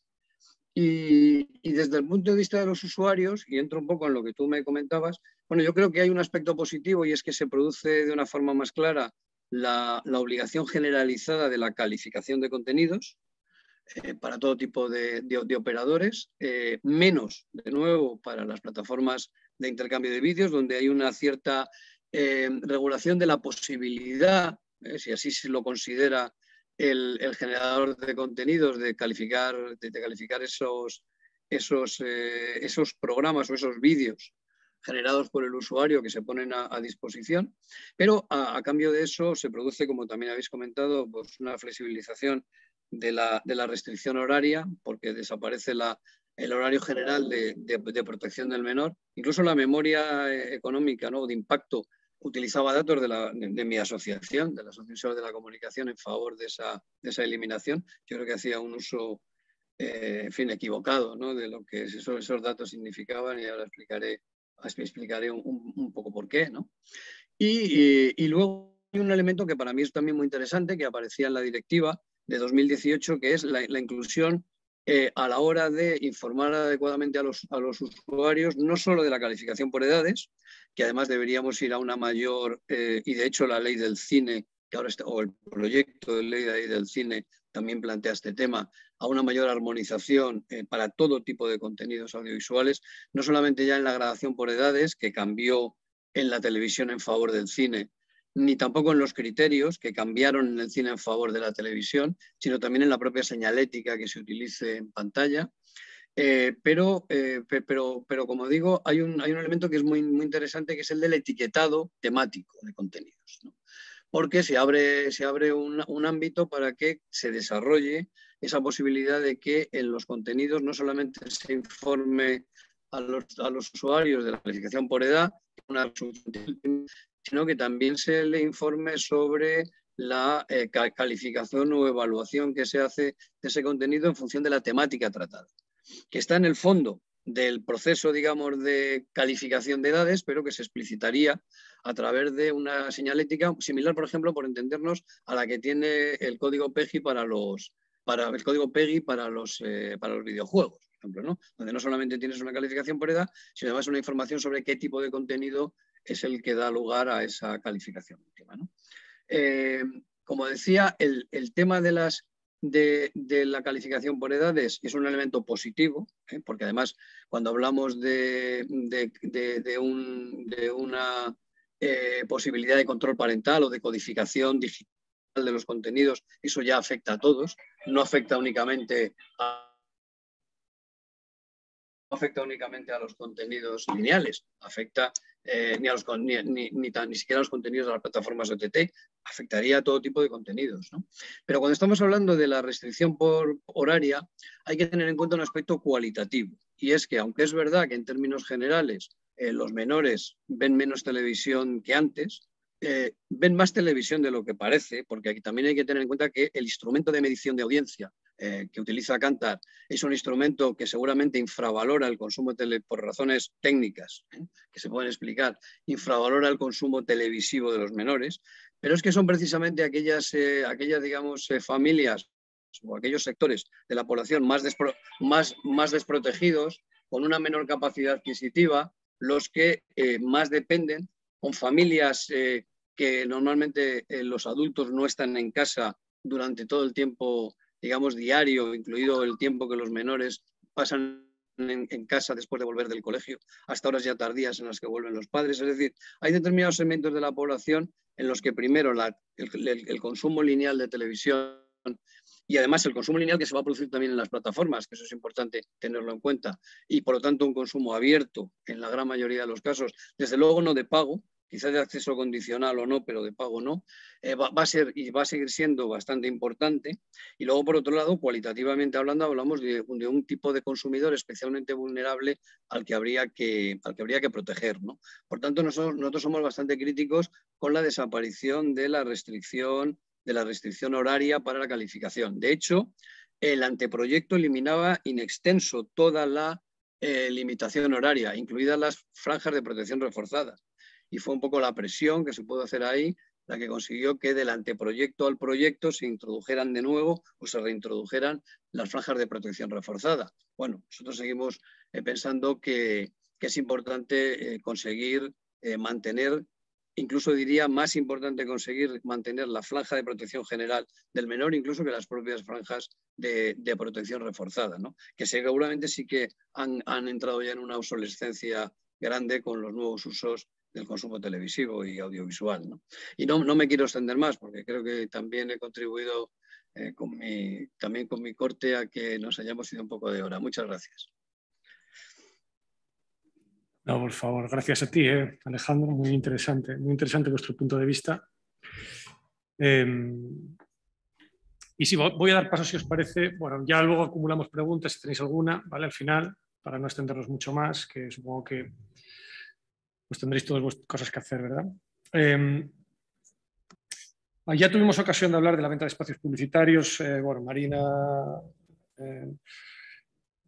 que intervino antes sobre la parte de la duración, de las reglas de duración que establece la ley, ¿verdad? Hay otras cuestiones sobre normativa publicitaria. o regulación publicitaria sobre el contenido del mensaje publicitario. Perdona, sí, que a veces no me doy cuenta de quitarme esto y se me va a escuchar mejor. Hay otras cuestiones de regulación publicitaria sobre el contenido. Bueno, para seguir hablando de esto, pues porque al final la venta de espacios publicitarios tiene desde luego importancia para nosotros, para las televisiones, ¿no? Que vivimos de esto, pero es una fórmula de financiación cada vez más utilizada también por otro tipo de modelos de negocio, incluso los modelos de pago. El emplazamiento de producto, por ejemplo, es un recurso cada vez más utilizado en ficción, ¿no? Hay una fuente importante de ingresos para la ficción y para plataformas de pago. Bueno, entonces, sobre los principios y límites que aplican y que debería conocer un profesional del sector, pues va a complementar lo que ya ha dicho Marina antes, Charo Fernanda Magarzo, que es la última persona que va a intervenir hoy, ¿vale?, en el webinar. Charo es subdirectora general de autocontrol y presidenta de European Advertising Standards Alliance, ¿vale?, a la que le doy paso. Y me gustaría también, si vas a hablar de publicidad, Charo, de qué pasa con las nuevas tecnologías, ¿no?, con la realidad aumentada, con la realidad virtual, el metaverso. O sea, ¿hasta qué punto todas estas normas de publicidad que aplican a los modelos tradicionales, como las teles, etcétera, si son principios que pueden trasladarse bien a estas nuevas realidades, o habría que hacer algún tipo de adaptación? Por ejemplo, un emplazamiento de producto en el metaverso, ¿no? No sé si tienes alguna visión, alguna opinión sobre cómo se debe tratar esto. Adelante, Charo, gracias. Alfonso, muchas gracias. Buenas tardes a todos. Un placer acompañaros, aunque sea en la distancia, esta tarde, ya casi noche. Voy a hacer una intervención muy breve porque vamos muy apurados de tiempo y también porque muchos de los temas que pensaba cubrir han sido abordados ya por los ponentes excelentemente, tanto por Marina como por Alejandro. Tenía preparada una presentación que voy a ver si consigo compartiros. Bueno, un segundito nada más. Aquí está. Vamos allá. Ahí está. Creo que la veis, ¿verdad? ¿La estáis viendo, Alfonso? ¿Me lo puedes confirmar? Sí, perfectamente. Perfecto. Bueno, pues como comentabas, Alfonso, mi intervención va a versar sobre los límites existentes para la explotación publicitaria en medios audiovisuales, que como habéis podido ir viendo al hilo de los ponentes que me han precedido, pues son realmente muy, muy numerosos. Hay una extensa y en algunos casos muy compleja normativa legal que aplica a la publicidad. A veces la gente tiene la impresión de que dedicarse a esto de la publicidad es un chollo, porque piensan que si lo comparas con temas fiscales o con otros, que con la Ley General de Publicidad está todo cubierto, y como vais a ver ahora mismo, ni mucho menos es así. Realmente esta es una temática que requiere una especialización jurídica y que exige abarcar toda una serie de normas. Para hacerlo más clara la exposición, solemos exponerlo así, como tres grandes bloques de normativa legal. La primera sería la normativa general, que aplica a la publicidad difundida en cualquier medio de cualquier producto o servicio, y por tanto también a la publicidad audiovisual, sea en medios tradicionales, sea en medios digitales, sea en estos medios que aparecen ahora, como pueda ser el metaverso o cualquier otro mundo en el que nos veamos inmersos en los próximos años, como son la Ley General de Publicidad, la Ley de Competencia Desleal, la Ley de Ordenación de Comercio Minorista cuando hay promociones, la Ley General de Defensa de Consumidores y Usuarios, que a veces se olvida, pero hay preceptos clave ahí, como el hecho de que todo lo que se incluye, los contenidos incluidos en la publicidad, se consideran parte del contrato y que un consumidor tiene derecho a exigir el cumplimiento de lo que se dice en la publicidad como si formase parte del propio contrato. Y luego ya cuando hablamos de publicidad digital y en el ámbito televisivo también se da ya, entra en aplicación el Reglamento General de Protección de Datos, toda la normativa de protección de datos. Y nos encontramos con algunas otras normas todavía de tipo horizontal, como digo, que aplican a cualquier producto o servicio en cualquier medio, incluidos los audiovisuales, como es el que llamamos en el sector Real Decreto de Productos Milagro, de productos con pretendida finalidad sanitaria, que son aquellos casos en los que en la promoción de cualquier tipo de producto o servicio se hacen alegaciones de tipo preventivo, terapéutico, sanitario, etcétera, etcétera. Bueno, pues esta normativa general, desde luego, aplica a toda la publicidad difundida en medios audiovisuales. Ello implica que figuras tradicionales como la prohibición de publicidad engañosa, la omisión engañosa, la publicidad denigratoria, la imitación publicitaria desleal, etcétera, etcétera, obviamente todas esas reglas hay que cumplirlas también en el medio audiovisual. Complementariamente nos encontramos todo un catálogo de normas que aplican en función del medio en que se difunda la publicidad. Aquí tenemos la regulación audiovisual, a la que ahora me referiré expresamente. Regulación específica tenemos para Internet y más, que viene de camino. Se ha hablado de ella, la Digital Services Act de índole comunitaria. Y luego, bueno, pues hay normativa también publicidad exterior y alguna, no me remito a ella, pero alguna muy antigua ya también para prensa. Y por si esto fuera poco, pues nos encontramos con normas específicas que aplican en función del tipo de producto o servicio que se esté promocionando. Y ahí encontramos normas para publicidad de alimentos, cosméticos, productos financieros, tanto bancarios, seguros de inversión, juguetes, publicidad de juego, medicamentos, productos sanitarios, centros sanitarios y un larguísimo etcétera de productos o servicios que cuentan en sus normas específicas, en sus normas sectoriales, con capítulos o como poco con artículos referidos a la publicidad y que por tanto hay que tener en cuenta para asegurarnos de que la publicidad que estamos difundiendo sea una publicidad responsable, porque el medio de comunicación es responsable también en relación no es solo el anunciante respecto a la publicidad que esté difundiendo. En el ámbito audiovisual pues hay normativa específica, hay dos directivas, hay una directiva actualizada comunitaria que es clave y que ha sido traspuesta a nuestro ordenamiento a través de la Ley General de Comunicación Audiovisual, de la que tanto se ha hablado esta tarde y como se ha dicho pues está en tramitación en estos momentos y parece o queremos creer que su modificación, si no inminente, pues será en breve plazo de tiempo. Hay una ley específica para la Corporación de Radio y Televisión Española que introduce restricciones muy importantes en las que yo no me voy a detener ahora, pero restricciones muy severas a la publicidad comercial. La ley de creación de la CNMC, que es la autoridad audiovisual con competencia de control y sanción a los medios audiovisuales también en materia de comunicaciones comerciales. Hay un Real Decreto por el que se aprueba un reglamento de desarrollo de la Ley General de Comunicación Audiovisual en lo que tiene que ver con comunicaciones comerciales televisivas, sobre todo el tema de formatos, y luego hay acuerdos que también son relevantes y que todos los que trabajamos en el sector necesitamos conocer y aplicar, en los que se ha ido dando contestación a consultas que han ido formulando los operadores de televisión en relación con dudas interpretativas, con algunos aspectos oscuros de la regulación de las comunicaciones comerciales audiovisuales. Os quería poner un ejemplo muy tonto de una publicidad que imaginaos, no he podido rodar un anuncio, pero imaginaos que hay un anuncio de 10 segundos en televisión donde se está promocionando un producto que se llama Yogi Fruit, es un yogur artesano con probióticos, eso nos dicen en el audio, que tiene también sabor a fresa y melocotón, que es un producto 100% natural, que hay una promoción de 2x1 y vemos a una niña consumiendo este producto. Bueno, pues para un anuncio de 10 segundos con un contenido tan sencillo como este, entrarían en aplicación, para que os hagáis una idea, dentro de la normativa general publicitaria, la Ley General de Publicidad, la Ley de Competencia Desleal, la Ley de Ordenación de Comercio Minorista, porque tenemos un 2x1, el texto refundido de la Ley General de Defensa de Consumidores y Usuarios. Si esto va a televisión, la Ley General de Comunicación Audiovisual, dependiendo del formato que le digas, hemos estado hablando aquí de un spot de 10 segundos, pero si vamos a otro tipo de formatos, ese reglamento del que os hablaba de comunicaciones comerciales audiovisuales. Y teniendo en cuenta que esto es un alimento, pues entraría en aplicación también la Ley de Seguridad Alimentaria, la Norma General de Etiquetado, Presentación y Publicidad de Alimentos. Como aquí estoy hablando de que es un producto con probióticos, entraría en aplicación una norma muy complicada, que es el Reglamento Europeo de Declaraciones Nutricionales y de Propiedades Saludables, e incluso si esto, ya vamos diciendo, esto realmente es un yogur, pues la reglamentación técnico-sanitaria de los yogures también tendríamos que tenerla en cuenta, porque si resulta que por la formulación de este producto no tiene la consideración legal de yogur, sino que es un queso o es un producto lácteo, no se podría estar utilizando esa denominación de yogur. Por tanto, para que veáis que, bueno, pues detrás de cada una de las piezas que vemos que se difunden en televisión ha tenido que haber un exhaustivo análisis de legalidad y de cumplimiento de todo un conjunto de normas legales que le resultan de aplicación.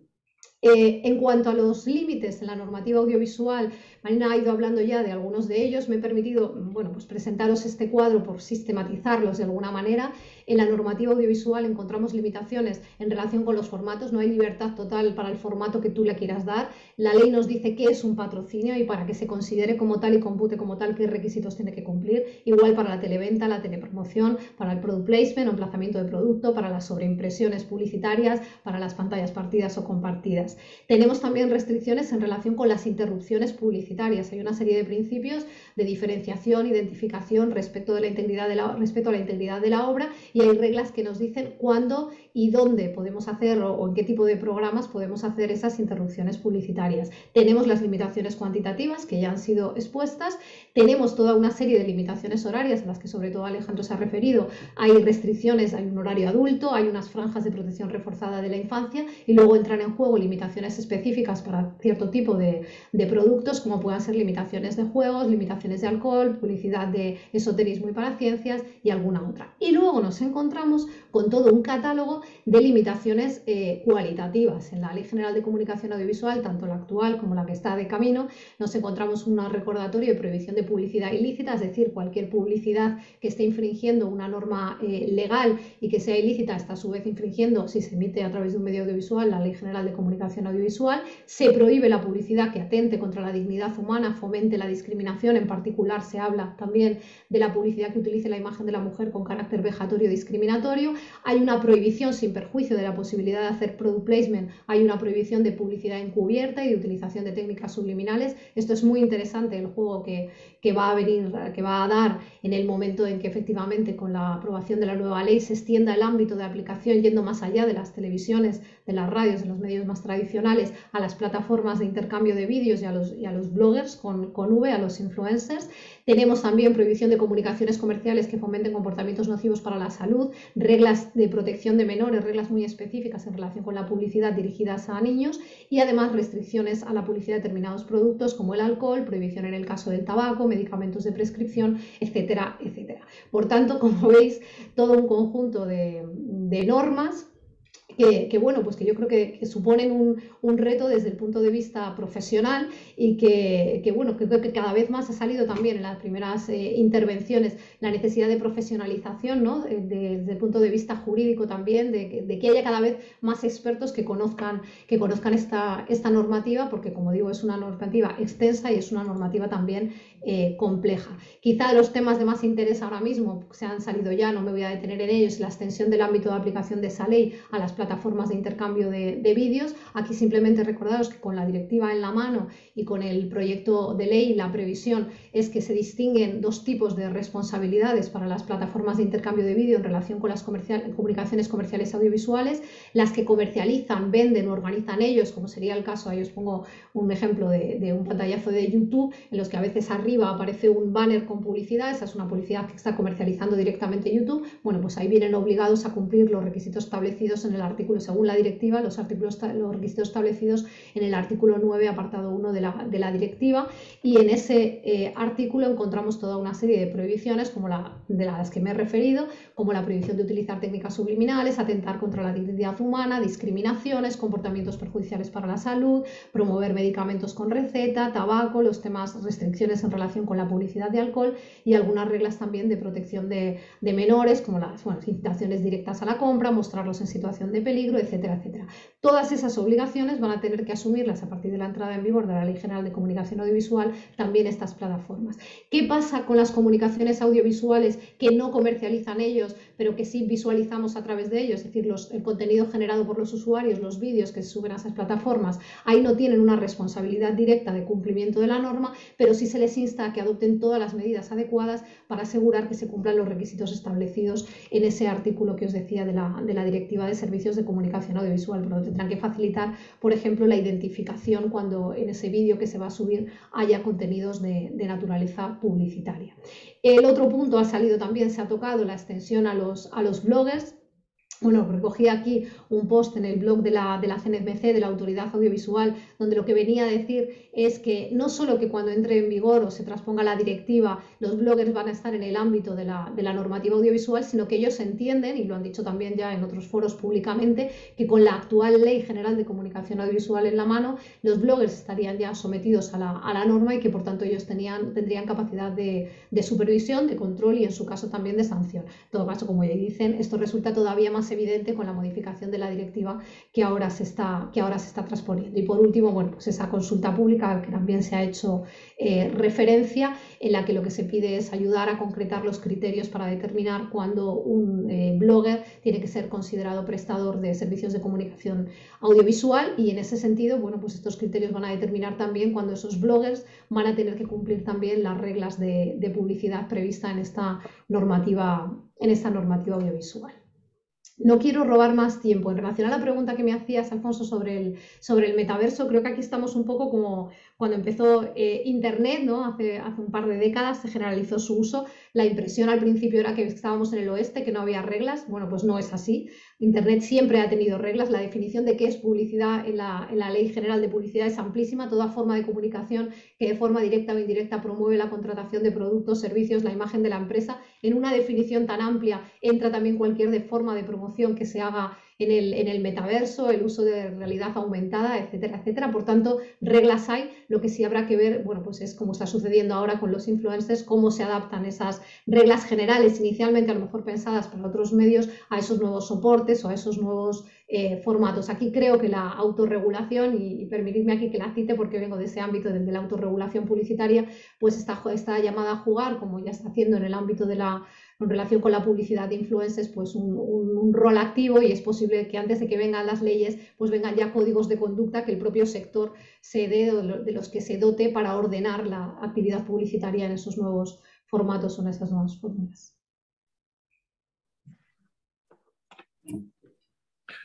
Muy bien, pues muchísimas gracias, Charo. Bueno, muchísimas gracias a todos, de hecho, por vuestras intervenciones. Son las 8:30. Bueno, al final ha durado 1 hora y media. Y entre una hora y 1 hora y media yo había calculado, o sea que, bueno, más o menos hemos ajustado. Podemos dejar, si queréis, 5 minutos o, bueno, el tiempo que sea para preguntas, si tenéis alguna duda, alguna cosa que queráis preguntar. Hay una pregunta en el chat que nos dice: para obras cinematográficas en relación con bebidas alcohólicas, ¿qué norma resulta de aplicación en relación con el tabaco? Es decir, sí, efectivamente, en contenidos en general de ficción, yo puedo extender la pregunta no solo a cine, también a series, en contenidos en general de ficción, pues qué pasa con si aparece gente fumando, gente tomando alcohol. No sé si Marina o Charo, que son los que habéis hablado de publicidad, si queréis comentar algo. Si queréis lo mismo, bueno, en principio, claro, lo que no puede hacerse es, de alguna manera, cuando es una obra que se ha emitido en televisión, encargada sobre todo con la legislación actual por la cadena de televisión, es que sea un emplazamiento a producto, o sea, que haya una intención publicitaria y que haya una contraprestación, aunque sea un regalo, que también a esos efectos también se consideran emplazamiento de productos si ese regalo tiene un valor significativo. No, está prohibido el emplazamiento de producto de publicidad prohibida, y así lo han dicho algunas sentencias. Entonces, en esa medida no se podría, lo cual no quita que no puedan aparecer, obviamente, cualquier tipo de bebidas alcohólicas que sin propósito publicitario en las series, cuando primero no esté encargada por el prestador de servicio de comunicación audiovisual que la va a emitir. Espera, me he perdido con la contestación. Entonces, obviamente eso no se puede prohibir.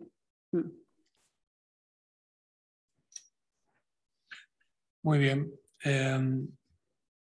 Perdona, Alfonso, yo estaba esperando el magisterio de Charo también, junto con el de Marina, para explicar el tema ¿no? Pero sí quisiera yo decir algo. Cuando estamos hablando de la prohibición, estamos hablando de la prohibición en televisión, por lo tanto en cine, en el caso de bebidas alcohólicas, por ejemplo, pues no hay restricción.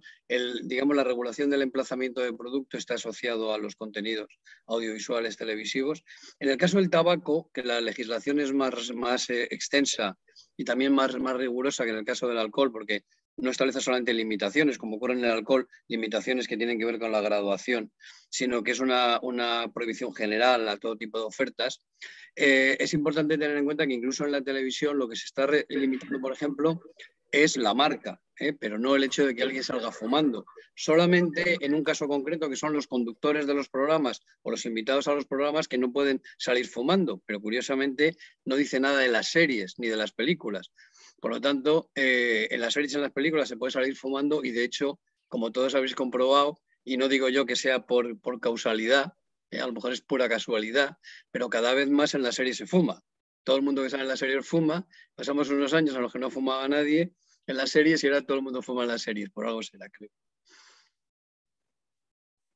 Al final, perdona, en el sector audiovisual, en el sector televisivo es donde siempre tenemos más regulaciones y también muchas veces en el sector nos hemos quejado en el sentido de, claro, que realmente se puede emitir cualquier tipo de producción audiovisual que viene del extranjero, pero tenemos aquí unas limitaciones muy importantes desde el momento en el que es el operador de televisión el que hace el encargo y no puede introducir determinados tipos de productos. Siempre también desde el punto de vista de la competencia nos hemos quejado porque es una limitación muchas veces exagerada. O sea, la limitación no existe para el cine, sí que existe desde el momento en el que es un encargo de un productor de una televisión. Muy bien, no, quería decir una cosa que Alejandro, perdona, así que di paso, o sea, les propuse responder a Marina de Charo. No, por favor. Porque sobre todo porque ellas habían hablado más de publicidad, claro. Pero obviamente que tu opinión es muy importante también. Creo que una persona que está aquí quiere hacer una pregunta, sí, adelante.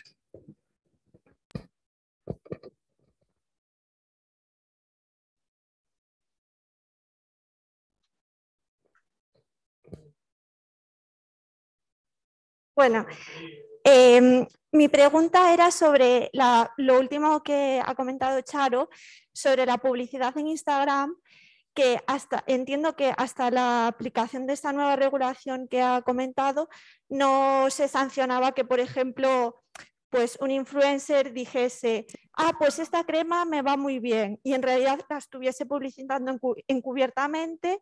O sea, hasta el momento esto no se sanciona y a partir de ahora con esta nueva ley sí se sancionará, ¿no?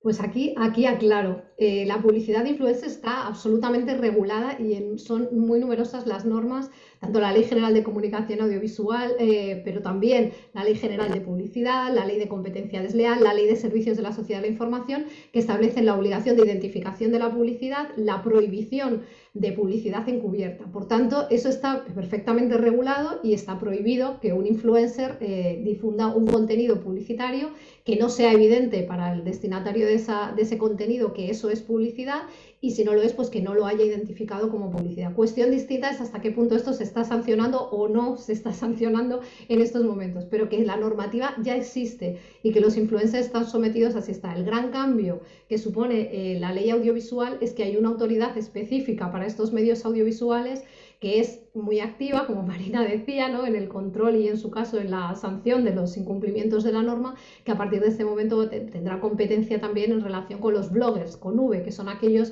que difunden contenidos audiovisuales, que van a ser los contenidos que queden en el ámbito de esta ley. Pero no quiere decir que no esté regulado y no quiere decir que no se les pudiera sancionar ya por incumplimiento de determinadas normas perfectamente vigentes. Y perdona, Alfonso, que hago yo intervención aquí en este tema porque también es muy interesante y me sumo a lo que comentaba Charo. Existe además que Autocontrol creo que también ha intervenido con la Asociación de Anunciantes un código de conducta para señalar cómo se debe anunciar cómo se debe justificar esa publicidad a través de los influencers en las redes sociales y cómo en cada una de las redes sociales tiene que venir señalado, ¿no? Como si es una colaboración pagada. Bueno, cada vez más se aprecia en Instagram este tipo de contenidos que vienen con esos códigos, ¿no?, como deben ser señalados. Y en esto, si no me equivoco, Charo, creo que el Autocontrol con la Asociación de Anunciantes habéis elaborado este código, ¿no? Efectivamente, así es. No quería pecar yo de publicidad encubierta y hablar de mi código, pero así es, efectivamente. Además de esa regulación legal, pues se detectó la necesidad de establecer o ayudar a establecer unos criterios interpretativos para entender cómo se puede cumplir la norma, ¿no? Y ese es el espacio que viene a cubrir el código de conducta. No establecer reglas nuevas, porque las reglas ya estaban ahí, sino establecer una serie de criterios, de orientaciones, de normas cumplimiento. Es un código conjunto de la Asociación Española de Anunciantes y Autocontrol que vincula a todas las empresas adheridas a la Asociación Española de Anunciantes Autocontrol, que son más de 700 empresas, todas las grandes empresas anunciantes están ahí, están en ese código. La obligación principal para ellas es que todos los contratos que firmen con influencers incluyan una cláusula en virtud de la cual el influencer se obliga a cumplir la normativa publicitaria y en particular el código de conducta también, y por tanto a identificar. Y el código se acompaña de un anexo con recomendaciones de cómo identificar la publicidad de los influencers en función de la red social en la que se esté difundiendo. Así es además un código que bueno, goza del apoyo, del reconocimiento de las autoridades competentes, en este caso el Ministerio de Economía, de las secretarías que llevan temas digitales y también del Ministerio de Consumo, que han visto el valor que puede aportar a la industria para ayudar al cumplimiento de las normas que, como digo, ya están ahí. Entonces, una pregunta... No, perdón.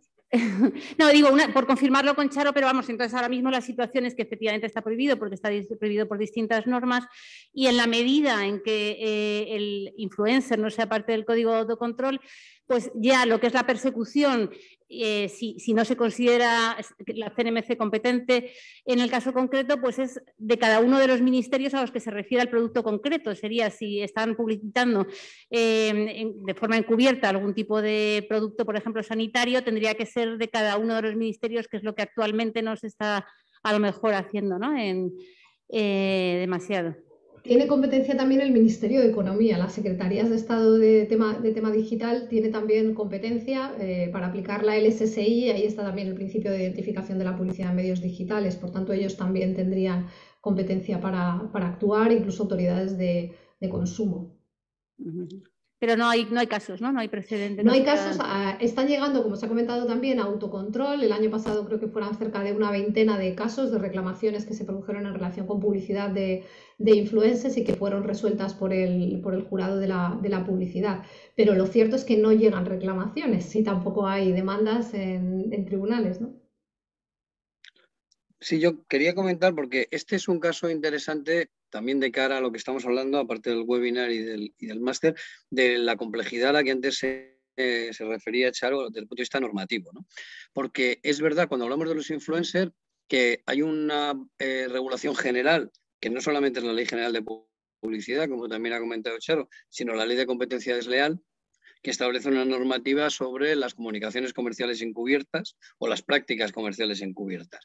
Por lo tanto, digamos, el tipo legal, por decirlo así, de ilicitud estaría claro, ¿no?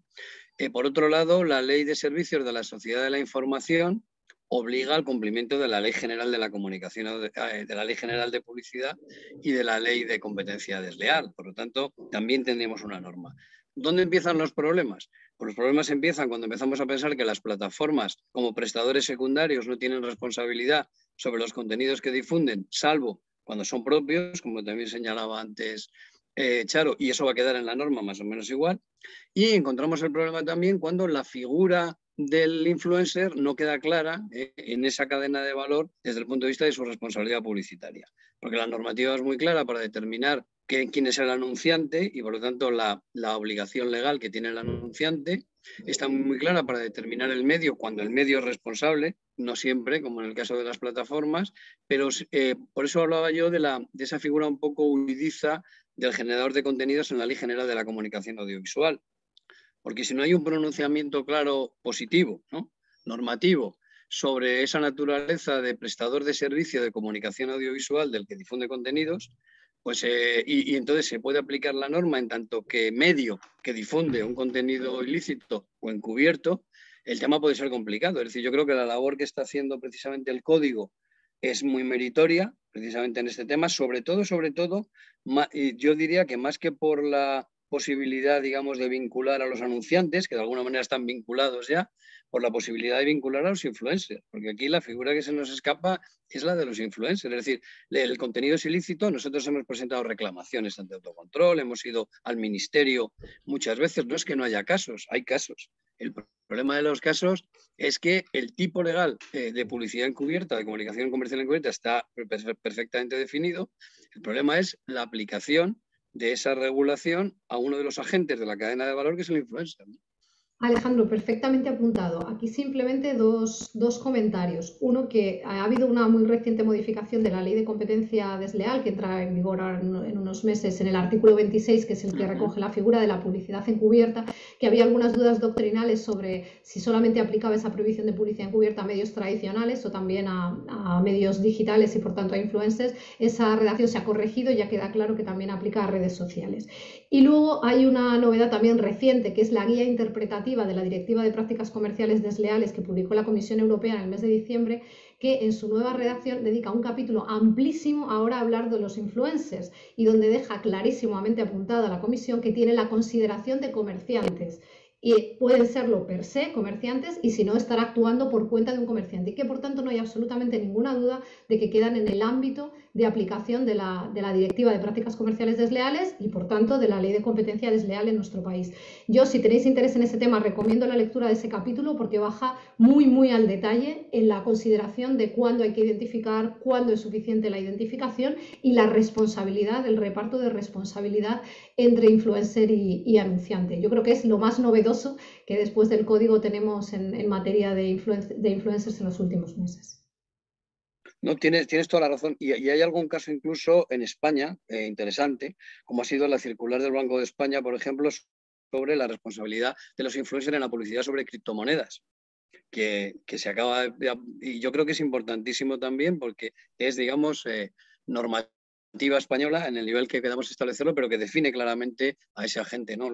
Tienes toda la razón, ¿no, Charo, en eso? Porque es verdad que la guía es enormemente importante, pero incluso hay un tema aquí que también de cara al máster es enormemente importante, que es que aun cuando resolvamos todo esto sigue habiendo un tema que es el principio de país de origen.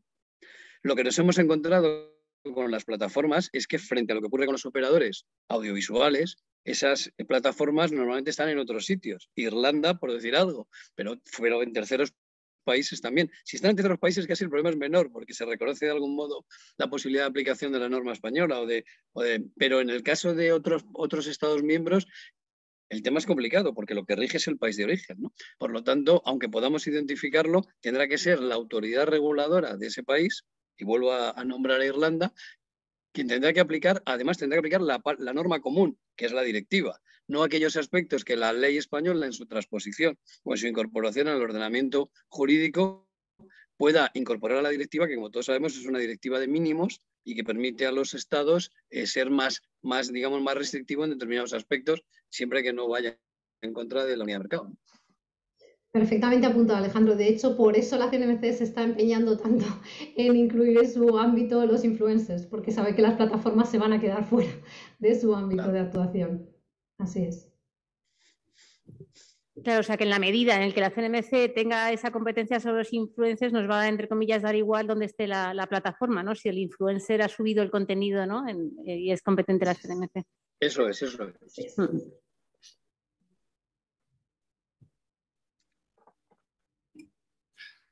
Pues muy interesante, la verdad. Además, este diálogo que se ha establecido, ¿no? Muy bien. Bueno, yo creo que son ya las 9:10, yo creo que tenemos que cortejarlo aquí. Entonces quería agradecer nuevamente a todos por venir, por vuestras intervenciones, por lo interesante que ha sido, vuestra disponibilidad y vuestro interés, la preparación que ha habido detrás de vuestras intervenciones que se ha notado y a todos los que habéis asistido, pues muchas gracias por venir, a vosotros que habéis venido en persona, a los que estáis desde vuestras casas. Y nada más, bueno, pues que esperamos, si esto os interesa, que sigáis conectados de algún modo con esta materia, que os inscribáis en el curso si realmente si es algo que os interese, al menos le echéis un vistazo, ¿no? Y a ver si se os despierta el interés. Que espero veros a todos entonces en esa ocasión y bueno, muchas gracias a todos por venir y que paséis una buena tarde, lo que queda de tarde. Gracias. Muchas gracias. Buenas tardes. Gracias, Alfonso, un placer. Hasta pronto.